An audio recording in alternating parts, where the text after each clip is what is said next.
let me show you how easy it is to make this gorgeous strawberry themed birthday cake. So you're going to start with your American buttercream, a nice light pink, and add an even layer of buttercream around the cake. Then you're going to scrape round. If you're struggling with this, try putting your scraper underneath a hot tap for about 20 seconds, and this will just help get rid of all of the air bubbles.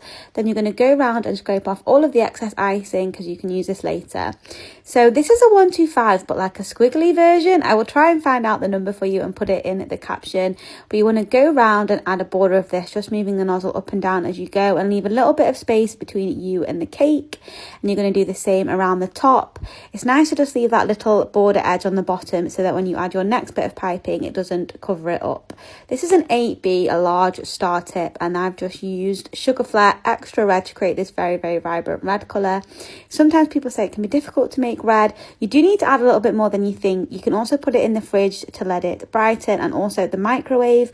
All these things changing the temperature does make the colour come across more vibrant. So you're going to do the same on the top as the bottom, leaving a little bit of an edge between the white and the red piping. So you can go ahead with this mini star nozzle and add this gorgeous little border.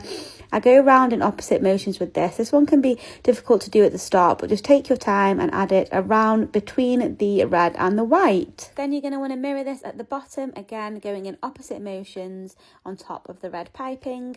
Then you're going to want to add your little strawberries. For this, all I've done is cut a little tip out of my piping bag and made little triangles on the cake. I've tried to make it even so the cake is symmetrical, and once you've done this, you can leave it in the fridge so they harden a little bit, and then you're going to add your tiny little green hats. So I've just again cut a tiny hole in my piping bag, and I've added this cute little effect, and then finally adding the little white dots. Although I was thinking, should these actually be like black seeds? I'm not sure, but looks so very cute.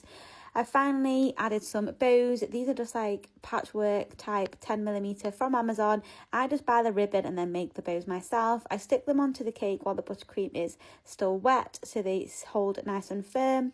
This was the cake already, and then I boxed it up. This cake was actually for my niece called Aubrey. Happy birthday, Aubrey.